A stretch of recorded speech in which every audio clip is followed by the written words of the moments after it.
Welcome to episode 160 of Stageworthy. I'm your host, Phil Rickaby. Stageworthy is a podcast about people in Canadian theatre featuring conversations with actors, directors, playwrights, and more. My life is kind of in chaos right now. I just finished moving to a new apartment and I don't even have my podcasting space set up yet. I've been unpacking everything else that I need to live. But that doesn't stop things. The business of presenting podcasts goes on. And so there is another episode this week.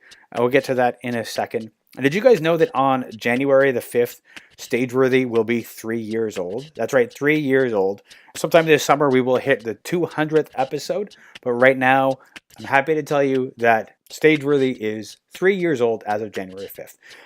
There's a whole lot to go back on. You can look back on some great episodes in the past, and I'm super proud of all of them. But I always want to hear from people who enjoy the podcast. So if you feel like dropping me a line, remember you can find Stageworthy on Facebook, Twitter, and Instagram at StageworthyPod, and you can find the website at stageworthypodcast.com.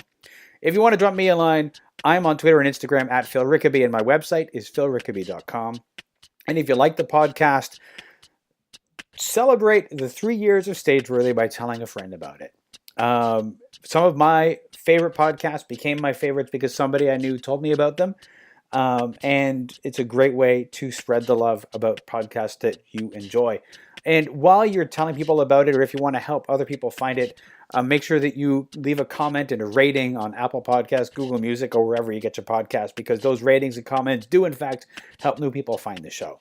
This week, my guest is Thomas Gough, who appears in Three Ships Collective and Soup Can Theatre's A Christmas Carol on at the Campbell House Museum from December 12th to the 22nd in Toronto.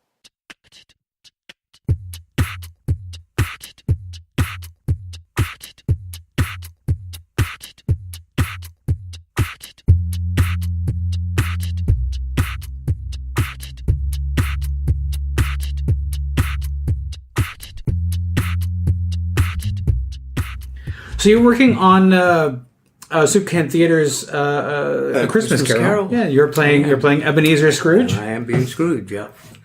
So, what did you grow up on the Alistair Sim? Did you? Is it one of your? Do you have a tradition around the Christmas Carol? Or no, really? Okay. No, I never read A Christmas Carol until I was well into adulthood. I'd read a lot of other Dickens before that, and I have never, to this day, seen a single acted version of it. Never seen any of the films. Nothing. Well, you know what? In a way, that's perfect because so many of those performances are it's hard not to want to emulate them. Yeah. This is this is a really interesting thing, and I was actually answering some questions about this for somebody else, and the question of iconic performances came up. I had one strange experience a number of years ago when I did a production of a Shakespeare play with a director who was terrific in a lot of ways, but he'd never been an actor, and he kept wanting us to watch clips of famous actors. And of course, no. The last thing I want is to know what I have to live up to or what I have to try to get out of my head. No, absolutely, and obviously, if I go wildly wrong, that's what I got a director for. Sure, yeah. So, no, it's funny to be tied to that kind of thing. But it does put you in a unique position, not having been infected by iconic performances, of which there have been many. But I'm sort of curious how you avoided it. I mean, it's sort of like as you get closer and closer to the Christmas season, it becomes almost impossible to avoid. Well, that's I don't watch much television. Okay. I haven't watched television for a long time. In fact, I didn't grow up with television, and I don't tend to go to movies a lot either. Okay. And I think I miss a lot of things that a lot of people know about. Yeah. Sure. What was now this production that Soup Can is doing is a little bit unique because it's not in a theater space. It's a Campbell House. What makes the presentation of it in such an intimate space more of a challenge? Well, I don't know that it is more of a challenge for me as an actor. For the producers, there's an obvious challenge for the producers, which is they can't sell a lot of tickets because the space is. Oh, sure, yeah. I think we're having maximum audience of 28 per. Right. Okay. Per show. Yeah. For me as an actor, it actually solves some problems. I remember the first time I did I've done 2 other shows in the Campbell House, and the first time I did one, it was with the Single Thread Theatre, and it was a play about the history of Campbell House. Right. It was Sir William Campbell. And I discovered that I could do all kinds of vocal things, achieve all kinds of vocal subtleties and so on, because I was in such a small space. Sure, yeah. And I also found, in Campbell House and in Spadina House, where I've done a couple of shows, that as a performer, it feels much more casual, and not casual in the sense of lazy or sloppy, but in the sense of natural. Sure, yeah. Some guests are here listening to your conversation, but it's just, you're sitting in a comfortable chair in a nice room. And I guess because you don't have to worry about projecting, it can you don't have to worry about natural, projecting. Yeah. And I mean, you do still have to know where you're moving and that sort of thing, but the audience is so close. Well, the audience is, literally inside the fourth wall. Yeah, yeah. And they can see and they can hear, and I don't find that I'm any more distracted by the audience than I am in a theater. I suppose they're close enough to see and hear everything you do wrong, but you try not to do anything. Well, that's the thing, right? That's the thing, yeah. There's a lot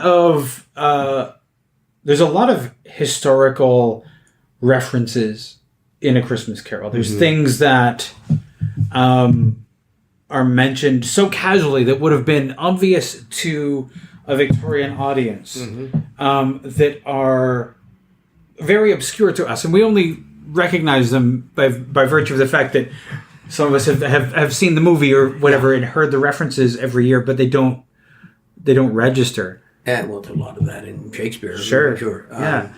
There's a lot of about the poor and the treatment of the poor and certain laws that were in effect at the time and things like that were dear to Dickens' heart but are removed from us. Was there a lot of research that went into preparing to do this? On my part, no. On the part of Justin Haig, who has extracted this version of the story from the book, yes, definitely. He's clearly done his homework. We've been talking about things like the poorhouses and the poorhouse system and the workhouse system, which was all. We look back at that now and we think, oh, what a horrible, barbaric way to deal with this kind of problem, and yet we don't seem to be handling it much better now. No, of course not. No. So I don't think there's anything in this script that will confuse anybody who's reasonably aware. Sure. Yeah. I suspect that a lot of people who will come to see this are people who are familiar with the story and love it and want to see a new version of it. So I don't think as you say, it's difficult to get away from the story, so I don't imagine a lot of people will be walking into a vacuum. No. No. And we don't customarily have talkbacks with audiences after shows like this, but I suppose we could always find an opportunity to let people ask questions. Sure. Yeah. What's sort of exciting you most about this particular story and this particular role? Well, the big thing for me always is to have to do something I've never done before. And I've never played a character who did such a complete about-face, because he becomes in some fundamental ways a very different person, obviously.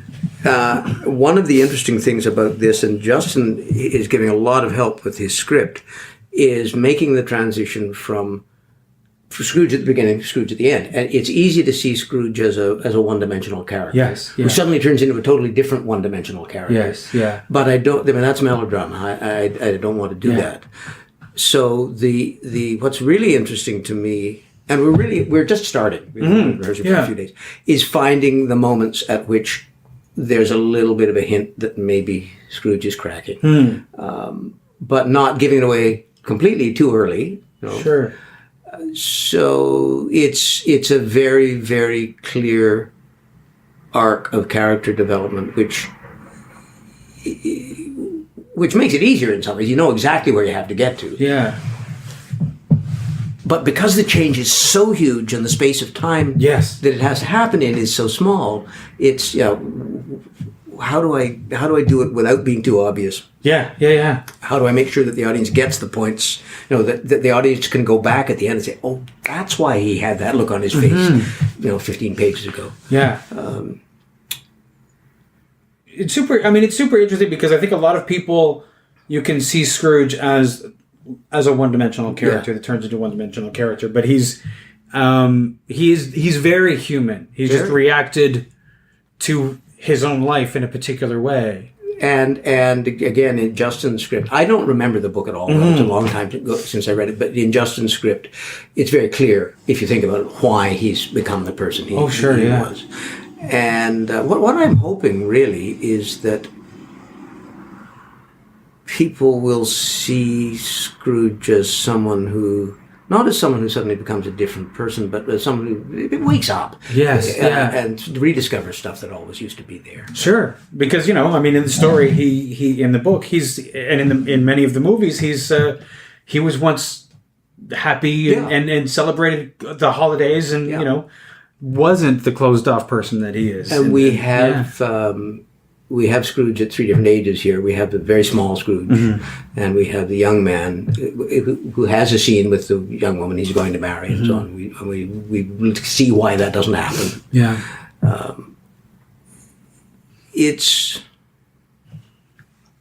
it's always interesting, to some extent, I suppose, futile when you're dealing with real human beings, speculating about what forms character. And sure.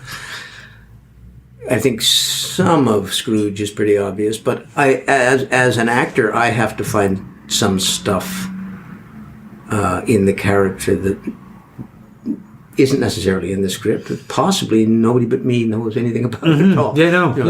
You have to find reasons for doing what the character does. They may not be explained by the author. Yeah.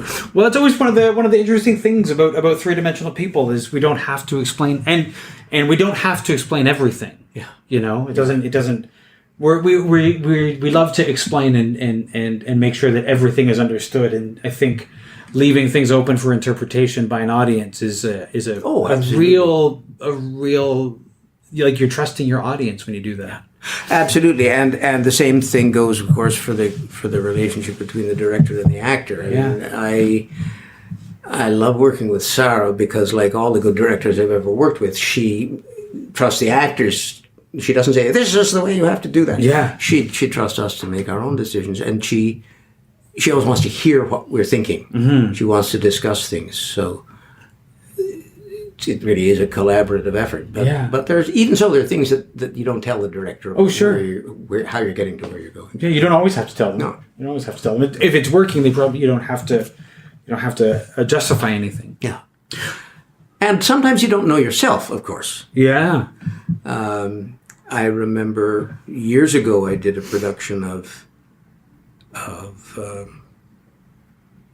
this was Hamlet at Hart House. I did Polonius and Hamlet just a few years ago, but this was the same play like 8 years earlier than that. And I used a strange kind of voice for Polonius. And one of the kids at a high school talkback said, "Well, where did that voice come from?" And I said, "I have no idea. I was running lines in the bath one day or something, and I suddenly started talking in that voice. And somehow after that had to be the voice. But I had no idea where. I had no idea why it came from. Yeah. So sometimes you don't know yourself. And that's a good thing to some degree. Yeah. I work with actors sometimes who are much more cerebral than I am. The kind of actor who can build a character brick by brick and know exactly what he's doing and exactly where he's going. I'm not like that at all. I can't do that. And to some extent, I'm very glad that the ideas come from who knows where, but it can be frustrating. Sure. I've always found myself that there's a certain amount. For me, you can be cerebral up to a point, and then you have to just go with the gut. You have to trust. And I think all actors have to do that to some degree. But I'm a really, really intuitive performer, partly because I have no training. I mean, everything I've learned about acting, I've learned by doing it with good people from whom I absorbed stuff. Yeah. But I'm a very intuitive person anyway, and it seems to work. But again, it's why I want to have a good director who can say, okay, sorry, not this time. I'm very much a detailed person, and I don't tend to see the big picture, which is another reason.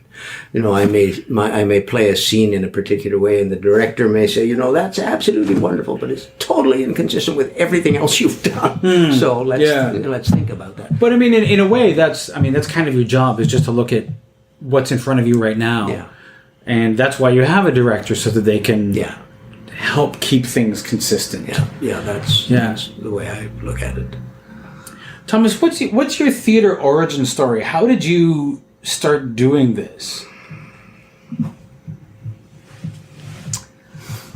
Well, I was first on stage when I was 4 or 5. I think as the innkeeper in the kindergarten Christmas pageant, probably. Right. But I was acting before that. I can remember as a small child playing little scenes. And I had a sort of strange way of doing it. I would imagine myself as some character. And I would start a conversation with somebody or ask a question or something, and it was always in the hope of getting them to react in some particular way. But my goal was always to make a scene work out the way I wanted it to without anybody knowing that I was playing a scene and being a different character. Right. It sounds kind of sociopathic, I guess, really, but it wasn't at the time. It was a fun way of playing with words and telling stories and so on. I think I was born acting, basically. I've always wanted to do it. And when I was a young man, I wanted to be a professional, but my health was bad, and I didn't have the physical plant. I wasn't confident that I had enough talent. I became a teacher, and I spent 20 years teaching, and I loved it. And it was, for a while, it seemed to be enough. And, What subject did you teach? I taught history, English, philosophy, and law. I taught at a private school where they allowed you to teach the stuff you actually knew, instead of saying, you have to teach 6 sections of grade 9 math. And I loved it. There were a lot of bright kids and really stimulating people. But after a while, I started, I think I was about 15 years without ever doing a show, because I was so absorbed in teaching. I really loved it. And then I started again pretty much by accident, and after a few years I thought, how the hell did I ever live without doing this? And that's when I decided to quit teaching and act full time. It's funny how you can sort of close yourself off to something like that, and then sort of like open the faucet just a little bit, and it's like you realize how much you needed it. It's just the way it happened was kind of strange. I hadn't done any acting for quite a while, and a cousin of mine introduced me to the Arts and Letters Club in Toronto. I don't know if you've ever aware. It's an absolutely wonderful place. And one of the things we do there every year is a sketch comedy show, which is written and performed entirely by members. So I got into that in my first year. And after 3 or 4 years, I was in the club, and somebody came up to me and said, aren't you supposed to be at that rehearsal? Or that audition, rather? And I said, what audition? And apparently somebody, an American television director, had come to Toronto, and he was going to do the world's premiere of a rap musical version of A Clockwork Orange. Oh, okay. Well, maybe okay with you. And he was going to do it at the Hart House Theatre, where I had done a couple of shows as an undergraduate, but they closed the Hart House Theatre for 25 years. Who knows why. Yeah. And so this audition was happening in the room 3 feet behind my shoulder as we spoke. So I went in and said, "What's all this about?" And I wound up being cast as this chaplain in this show. And that would have been the end of that, except that somebody introduced me to Jeremy Hutton, who has done a lot of stuff there. And I found him fascinating right from the first. And I knew that he was going to be the director of the next show, which would be Othello. And I said, well, I don't have time to do any more of this. I'm not going to. And at the absolute last minute, I decided to go and audition for him. And if I'd been 30 seconds later, it would have been too late. It was the last evening of his auditions. They were just packing up. And so I said, well, yeah, I sort of did want to read for you. And he opened up again and gave me this wonderful speech in Othello, Iago's speech, "Put money in thy purse." Yeah. And he gave it to me, and I read it absolutely cold. I'm quite a good cold reader. And I finished, and he said, you made exactly the same mistake I always make when I read that passage. There was one single syllable word, which I read as something else. Yeah. And anyway, he wound up casting me as Brabantio, which is a very small role. And I got into a rehearsal with this, and I thought, what the hell am I doing here? I'm way out of my depth. These guys know so much more than I do. But I managed to get through it, because Jeremy is a very demanding director, but he's a very patient director. And so I got through it thinking, he actually got me to do some stuff I would never have believed I could do. And so I auditioned for him again the next year. And after 3 or 4 years, I started thinking, I have to keep doing this. Yeah. And Jeremy and the Hart House Theatre particularly are what made me want to keep doing it. And then I met some people there who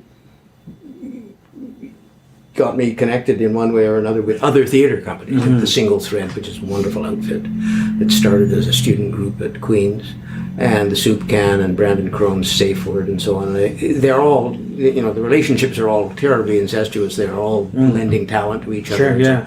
So you get involved with one and you get involved with others, and so I started learning how much talent there is in the independent theatre, how many different places there are, how many different groups there are to work with. And by this point, I was completely hooked. So, and there's so much interesting work happening in the indie world as well. So much. And I sometimes wish I could persuade...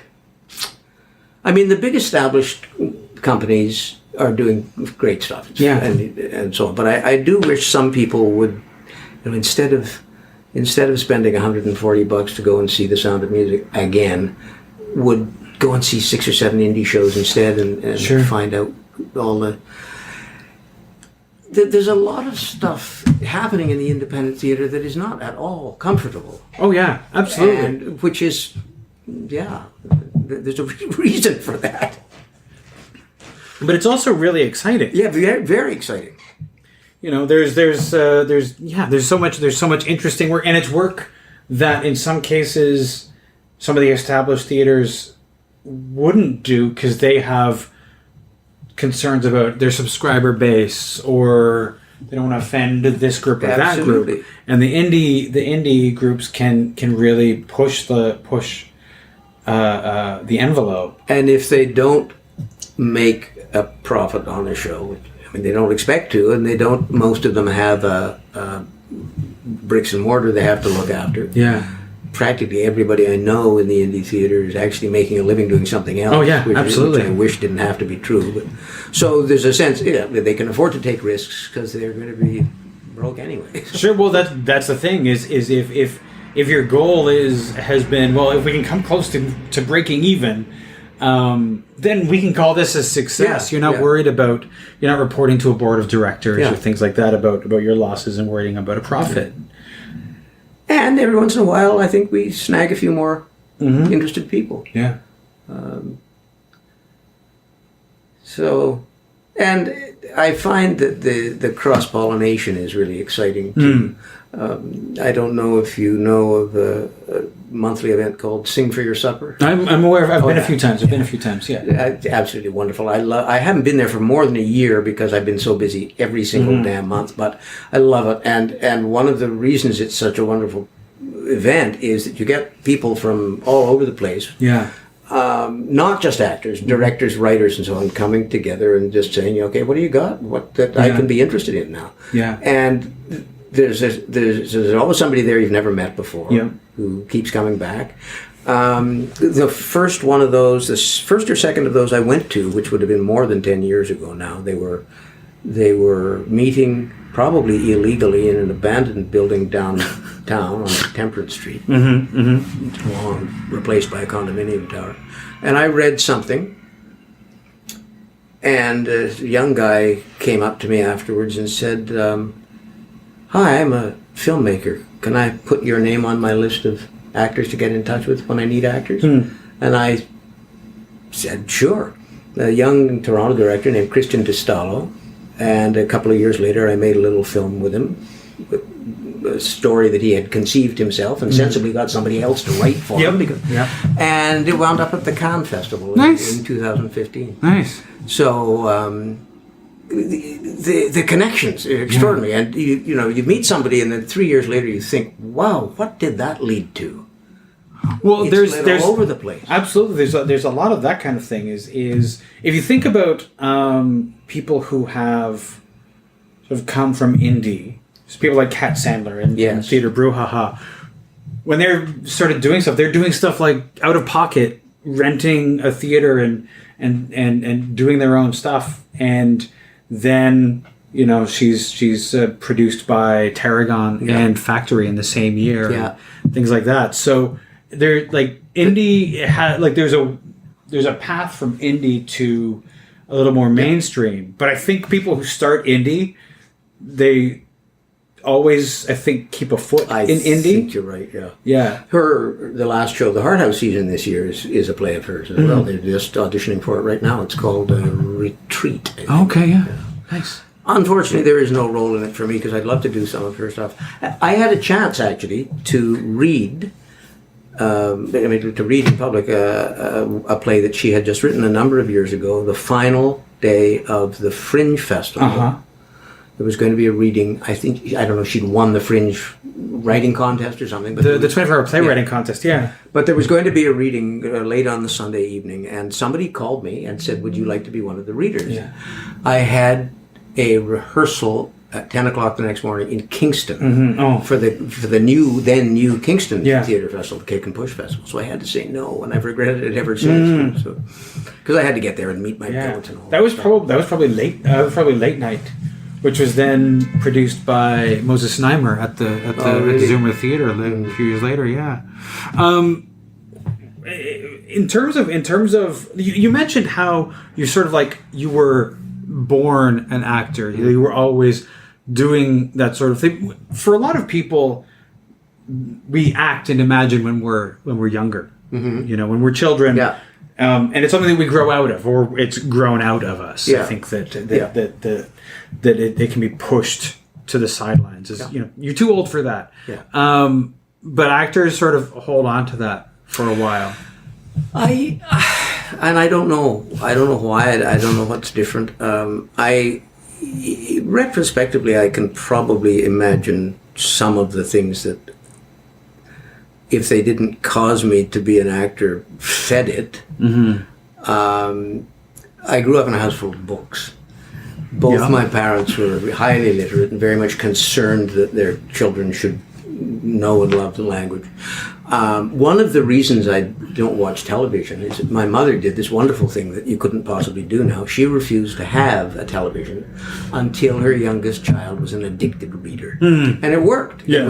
I have 4 siblings, and we all read, except sometimes we stop reading and talk. Yes, So I was encouraged to read anything I wanted to read. Our parents read to us when we were tiny children. We were all fluent readers before we went to school. And I think some people are just more conscious of the importance of stories than other people are. We tell each other stories all the time. We can't communicate without telling stories. Yeah. And I guess because of the way I grew up, I've just always been really, really aware of that. And I've always been a talker as well. My father could make up completely ridiculous stories and tell them in such a way that you never even considered that they might not be true. He could say extraordinary things with a totally straight face and say, well, he's so earnest about that. And then you discover that it was complete nonsense. And in a strange, unconscious way, I'm very analytical about language and argument. I could never do math beyond arithmetic and a certain amount of geometry, but if you want me to figure something out rationally, if you give it to me in words, I can do it and have fun doing it. It's one of the reasons that I had so much fun teaching. Yeah. Making people understand stuff was always very enjoyable to me.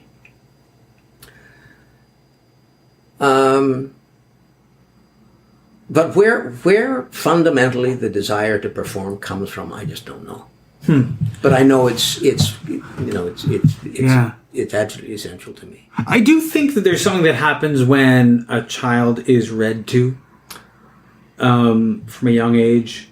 If you see and hear somebody performing a book, which is if you read well, you're performing the book. Absolutely. Once you get past the stage where there's a picture book and now you're telling the story, there's something about that I think gets in deep. Yeah. And that now, like in my head, I'm performing the story in my own way. Yeah. I think that being read to, becoming a reader, is sort of a requisite for some aspect of it. I think so. I don't really understand quite how.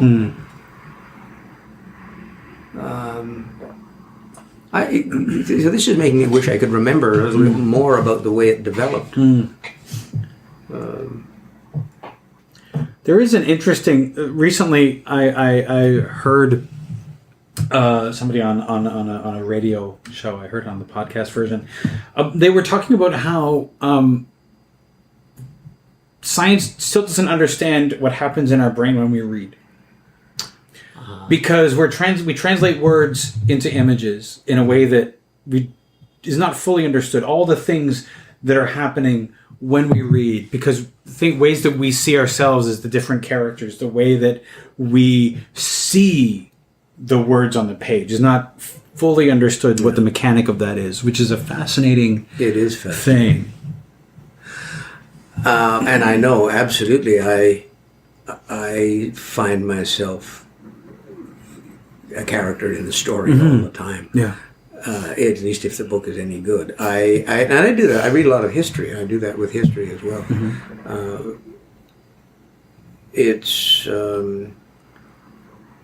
And I suppose actually, if you're reading a history or biography, which I also read a lot of, you're putting yourself into a picture that doesn't actually exist. You're imagining situations that aren't in fact as they were, and so on. And with fiction, that doesn't matter so much. It's easy to mislead yourself about something that way. But yeah, I have had lots of conversations with fictional characters. I'm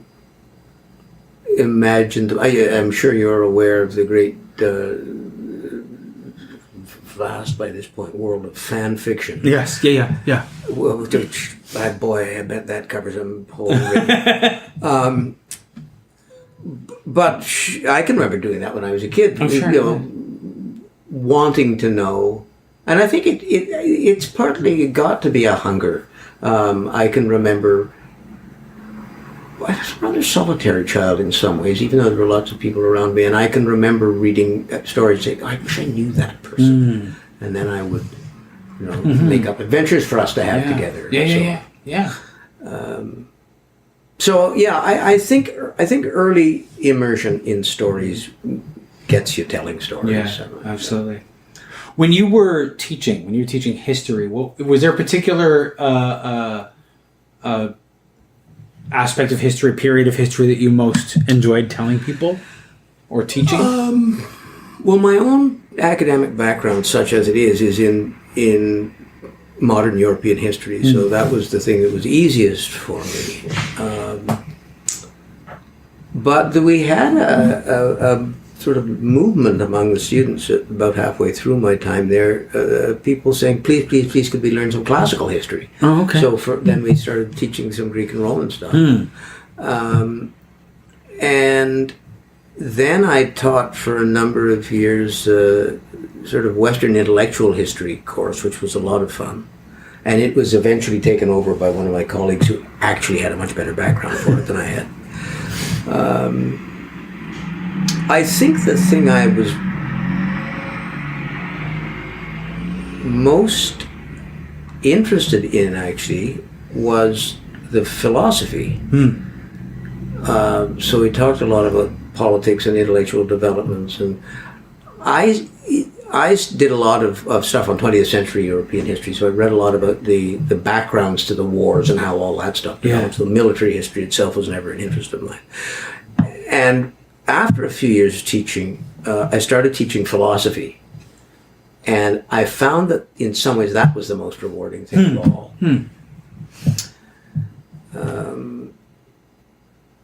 I found that because I found that it was one of the things to which kids were most responsive.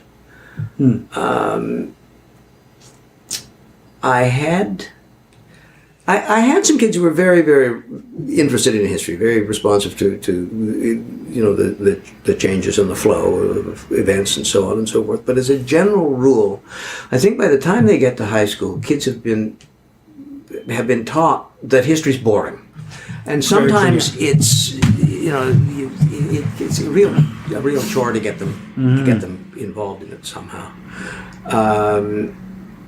I can remember one year teaching the Canadian history course to grade 9 students, and it was just deadly. I thought, how on earth do we... Not because there isn't a lot of interesting Canadian history, but there was just something wrong with this particular curriculum. Just, let's make this all as boring as we possibly can.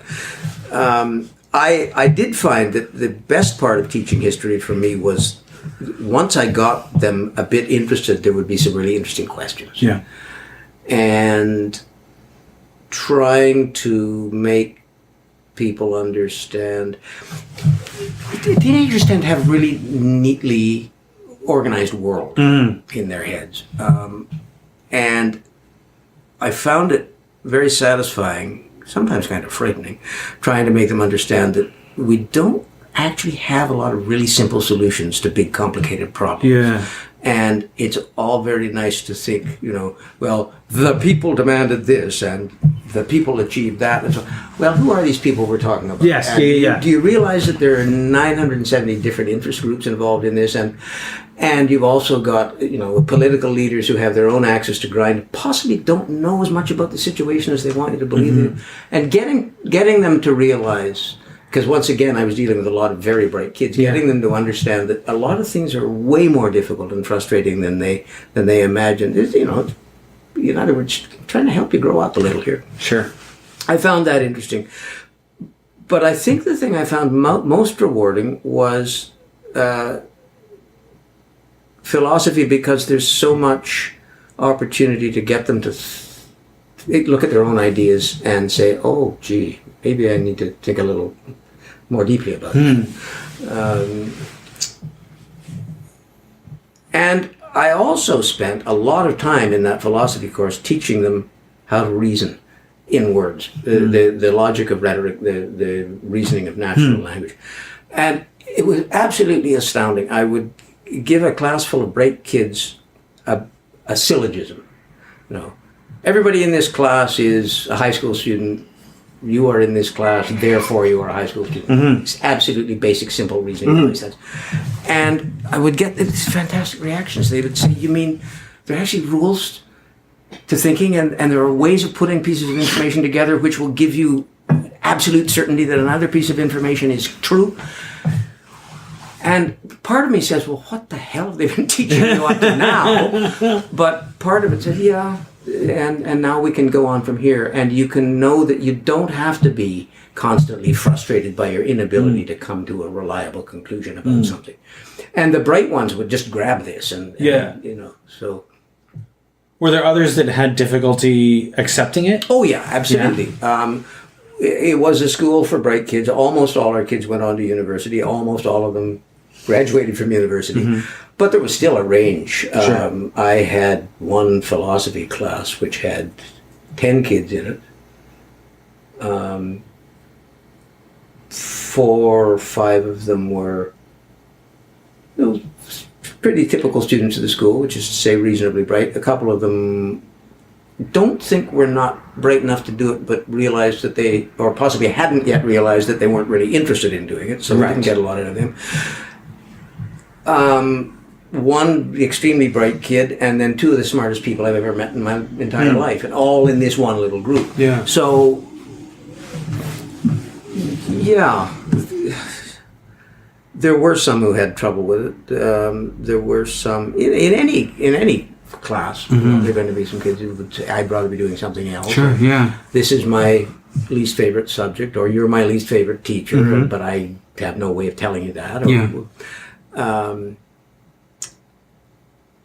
But my great good fortune in that place, of course, was that we had parents who were, on the whole, interested in their kids, which makes a big difference when you're trying to get something. Yeah. We had a very good music program. We had a very good visual art program. We could not persuade the boss to let us teach drama as a curriculum. Is there a particular reason why? I don't know. I think they'd set out, working in a particular way, and they were very successful. We did drama as an extracurricular thing, but I do remember at one point going and saying, there is a credit course that we could be teaching, and we've got people who are qualified to teach it, because I wasn't the only actor there by any means. But we just never. However, they have, I know, in the years since I left, which is 8 or 9 years ago now, they have been doing more and better stuff in their extracurricular drama program. So maybe that's all they need. But maybe, yeah. But I have 3 or 4 former students who went on into the theatre, a couple who've been through the National Theatre School. Nice. So they were obviously getting, something out of it. Yeah. But I found the theatre stuff we did and the public speaking we did, we forced our kids to learn something about public speaking. And every year, every kid had to make a speech about something or other. And we made them do class presentations and stuff like that. And they all hated it. Yeah. But it's amazing what we saw about kids waking up, kids becoming socially much more easy. And every year we had kids coming back halfway through their first year of university and saying, I hated speech night, but thank you so much, because I've got classmates disappearing left and right because they can't get up in front of a class. And, they won't even start. They're scared. I had one student, very bright kid, who at a very young age became the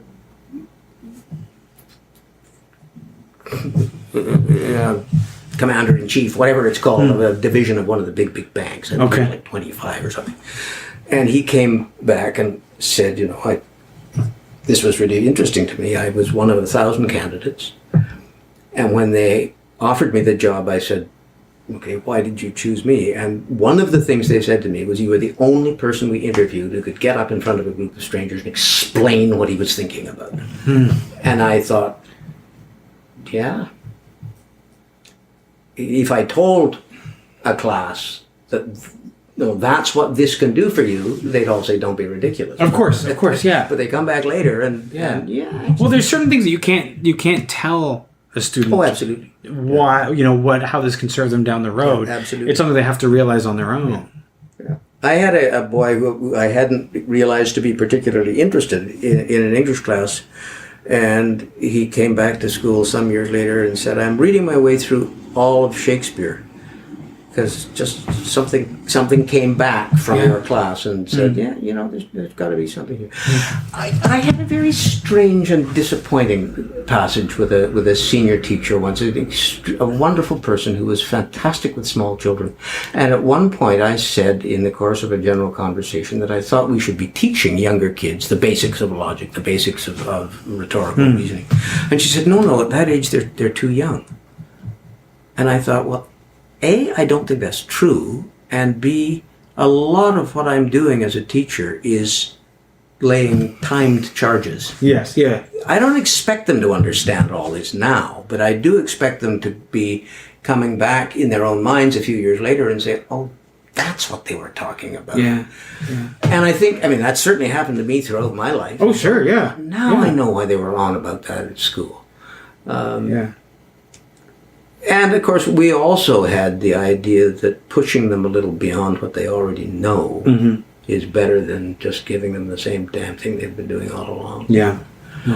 Which is, not to go back to the theater or anything, is one of the reasons that I love doing this kind of, because there's always something new. There's always something that you've never done before, never had to do before.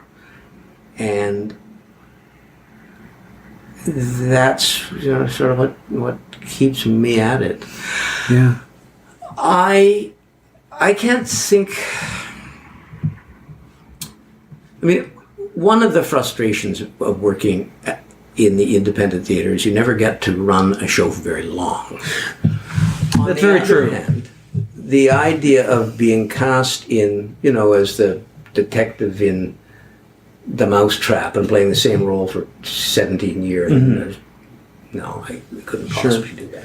I do think, though, that there's something almost sad about the 2-week, 3-week run. You can almost just be hitting into a momentum, and then you have to close. Absolutely. And I remember the first show, I think probably the only show I've ever done, I can't now remember what it was, where we actually had 3 or 4 preview performances. I'd never understood why those were so valuable. I just closed a show on Saturday, and we had 8 performances. That was it. And we were definitely, the last performance was the best one. Sure, yeah. I mean, if you run for even a month, you've passed through like the learning, and now you really know the show, and now there's a certain amount of comfort and play that can happen. Absolutely. Yeah, absolutely. And it's wonderful when you get to that stage, because everything becomes so much freer. I love working with actors who are prepared, not actors who want to prank each other, but actors who are prepared to take risks and accept risks in the middle of a performance. Oh, sure. Something a little differently. Yeah. Because one of the great things about that is that it gives you something that is genuinely something you have not experienced before, so you make a very genuine response to it. I remember the first time I did a show in the Campbell House, my grandson was played by Brandon Crone, who's just insanely talented. And he and I we had one wonderful scene together, and he and I started doing little different things. And sometimes it was just a matter of, I would pour a drink and hand it to him, and then pour one for myself. And one night I'd do it the other way around, and he would, he'd be resentful. Yeah. I wasn't following the ritual. But it would be the character who was saying, wait a minute, that's not how it's supposed to go. It wasn't Brandon being thrown off. Yeah. And we do little things to each other, just so that there was always something to react genuinely to. Sure. I mean, I've worked with some actors in the past where the way they do it is the way they do it, and it's almost like as soon as you get on stage, they press play on that tape recorder, and it sort of becomes it's kind of boring. There's nothing new to react. There's nothing really to react to. Yeah. Instead of just letting it come out the way that it comes out, which allows for little, even if you're not like changing much, there's nuances in the way that you react to people. Absolutely. And I'm sorry, I know that the basic job is to do the same thing every night, but you can't possibly do it exactly the same way every night, because there's so many things that aren't. You've got a different audience, and the audience has a huge effect. Yeah. So if you're not prepared to respond to little things that are different, I mean, somebody changes the blocking by accident, and you continue to do what you were doing before, and it doesn't make any sense. I I love those little things that. Yeah. I mean, it's the difference if you live theater. It's the magic of live theater. It will never be that way again. Yeah. It will never be exactly that way. Yeah. And if in film you do it once, you put it together, it's always going to be that way. But the magical thing about theater is that it is live, and people are fallible, and things happen and things change. And because that's fun too. Is when something does go wrong, how quickly experienced actors can fix it. Oh yeah. It's always fun to watch something go wrong on stage, and to see in some, in some shows that might be the most riveting moment is when people are reacting to that. Well, the other thing, of course, is I have frequently done. I mean, I do something wrong in every show, and I'll come off stage and apologize to my scene partner, and he'll say, "Well, I didn't see you do anything wrong." Yeah.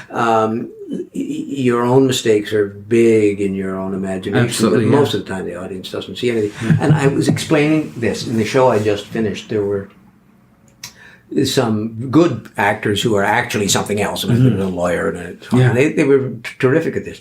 One of them, I think, had not had a lot of experience, and he did something that I wasn't on stage at the time, and it was obviously a very, very minor thing.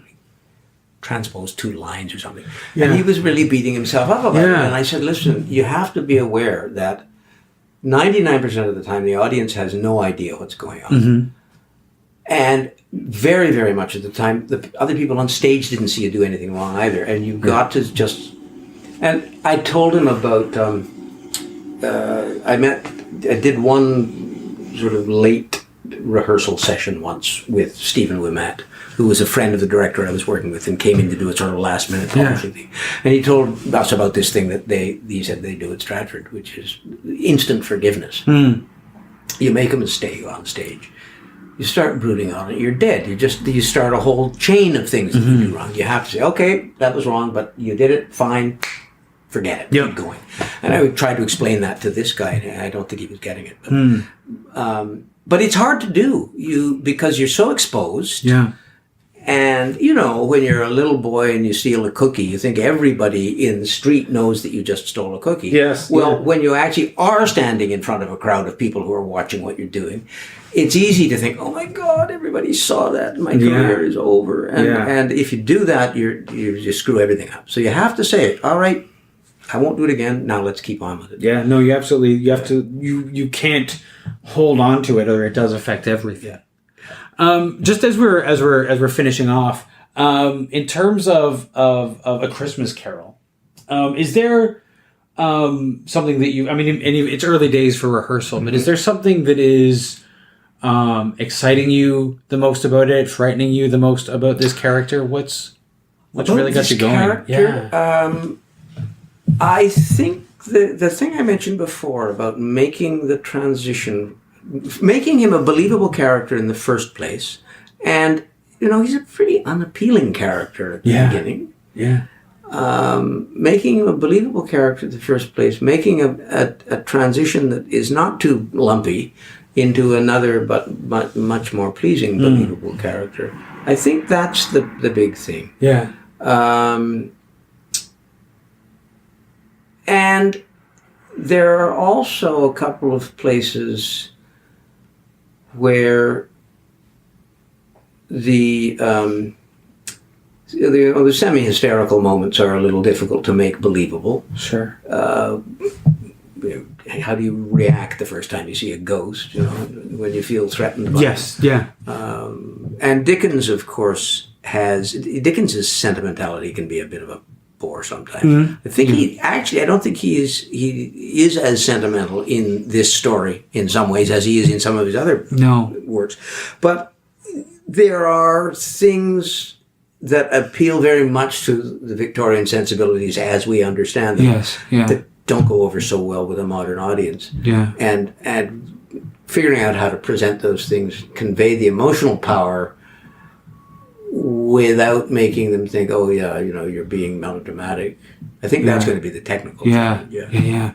But he's also a little bit preachy at points. Dickens. Dickens is absolutely preachy. Absolutely. He definitely wears his agenda on his sleeve in this particular book. And I'm quite happy putting myself behind that agenda. I think in some ways the difficult part of this for me is going to be this Scrooge at the beginning, because in some ways he's pretty unpleasant without being provoked. Yeah. Without really being provoked. I mean, the way he speaks to some of the characters who who simply don't happen to agree with him about something. There's a real streak of nastiness in it. Yeah. And I'm quite capable of being nasty, but I'm not usually nasty to people who haven't done me an injury. Yeah. So I find that a bit unnatural. But yeah, I think it's even though the arc of the character is a very clear and obvious one, I think it's going to be a tricky one to follow convincingly. But I'm looking forward to it. I mean, there's so many talented people in this. A number of them I have never worked with before, but some of them I have, and I know how much great stuff there is to work with. Nice. In the talent. Awesome. Well, Thomas, thank you so much. Well, thank you.